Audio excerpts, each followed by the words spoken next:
course, as a professor here at East Carolina University. I've been doing that for going on 19 years. One of the oldest rats in the barn.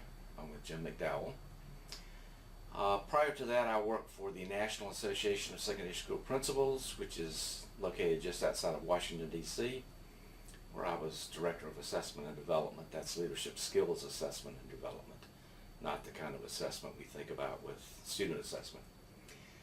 Prior to that, I had the same job at the Department of Public Instruction in North Carolina, and I spent 5 years there.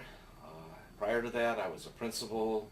This is all at the secondary level: principal, assistant principal, teacher.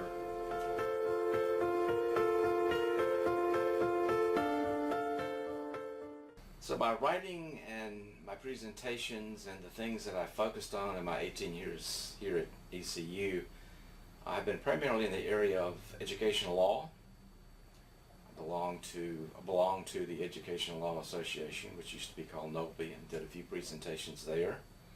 I presented several papers on law at other meetings and other settings.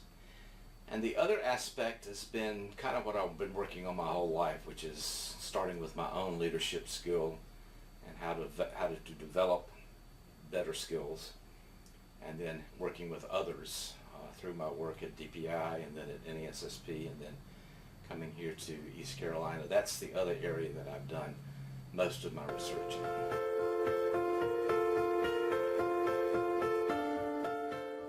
I'm a professor, tenured professor. I have responsibility for the Education Specialist degree, which is a 2-year program delivered totally online, and it is available, of course, in a you don't have to come to campus format, which produces challenges as well as opportunities, which have been interesting to work with.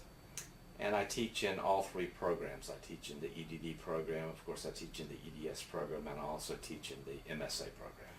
I think, and this has been true since I've been here, I think East Carolina University's Department of Educational Leadership is about as student-centered as a program or a department can be. And I'm not just saying that because I've been here and it appears that way to me. I'm saying it because I've actually been to many other institutions and work with lots of other departments of educational leadership through some work I do with accreditation. And also when I was at NASSP, we worked with several universities through a Carnegie grant that allowed me to see how they operate. And I'm not saying they weren't concerned about their students, but here at ECU I think we are extremely concerned about our students and their success. And we have high expectations, but we also have high expectations of ourselves